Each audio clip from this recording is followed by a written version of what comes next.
This is WENY News. Thanks for clicking on the webcast. I'm Kelly Meyer. Here's the latest from WENY News and the Star Gazette. Well, today is the 13th anniversary of the 9/11 terrorist attacks, and Americans will pause to remember the lives lost in New York, Washington, and Pennsylvania. And here locally, there are a few services happening today. In Chemung County, the Elmira College Student Association is sponsoring a memorial service at the Remembrance Octagon at the college flagpole. And Elmira College's Army ROTC cadets will serve as color guard, and that service starts at noon. And in Bath tonight, there will be a ceremony honoring local emergency responders. That's scheduled for 7 p.m. at the Steuben County Civil Defense Building. The event will honor the Steuben County volunteers who responded to New York City after the terrorist attack. A September 11th artifact will be dedicated and displayed. And there's a little piece of 9/11 here in Elmira that you might not have been aware of, and it's a permanent display. That's this piece of steel girder that sits on a polished concrete pedestal on the front lawn of the Elmira Regional Public Safety Training Center. The former Elmira police chief had applied for a piece of World Trade Center remains, and officers traveled from Elmira to New York City to pick up the artifact on August 25th, 2011.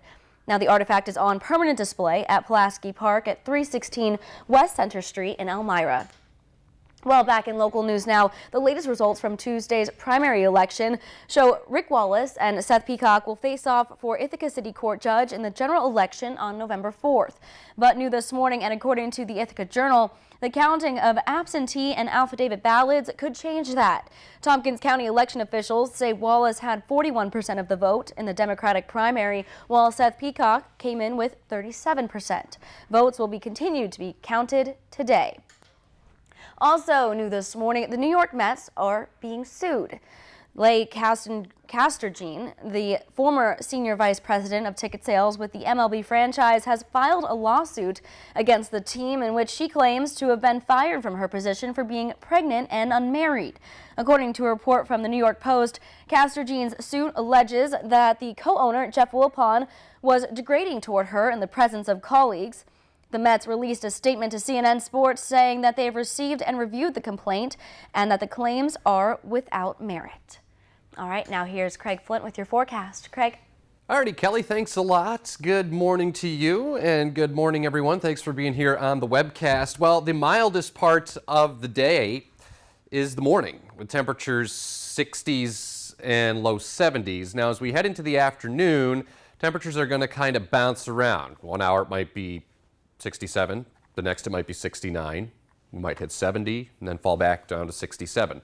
That's kind of how this is going to play out here, as we do have some changes in store, especially by later this afternoon. Showers this morning will exit, and as we head into the afternoon, northwesterly winds will begin to pick up, and that will usher in some cooler weather, northwesterly winds 8 to 16 miles per hour later today.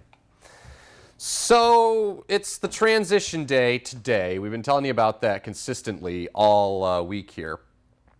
So the front will come through, the showers exit, cooling begins later today, and I think it's autumn-like as we head right into the upcoming weekend. Here's satellite and Doppler radar loops combined, and you see this area of rain that's stretched out here. That's a cold front that extends basically from our neck of the woods all the way back down through the Mississippi River Valley. That front will continue to work its way to the east, and once it moves to the east, northwesterly winds will pick up in the wake of that front. So here we go with future track. There go the showers exiting off to the east, and as we head into the afternoon, we'll try for a little bit of sunshine to come out. I think clouds will have the upper hand. Overnight tonight, clouds will vary, and temperatures will dip down 45 to 50, so it will be a chilly beginning to Friday morning, and overall subpar weather on Friday as well. One thing you'll note about Friday is while I think there will be some sunshine, I think it's going to be kind of a struggle in the sky department for a little while with those stratocumulus clouds bubbling up, because it's cold up there, and with the sun tending to work on that atmosphere will likely lead to the development of those stratocu.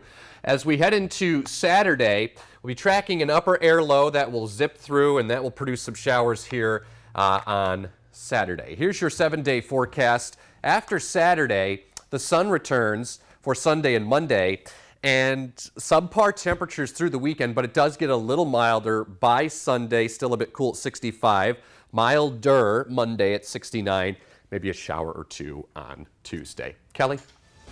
All right, thanks so much, Craig. Well, for the latest news, weather, and sports, you can always turn to WENY News at noon, 5:30, 6, and 11. And before we leave you today, let's take a quick live look outside New York City this morning at the memorial for 9/11, 13 years today. Thank you for joining us on our webcast this morning. We'll see you again tomorrow.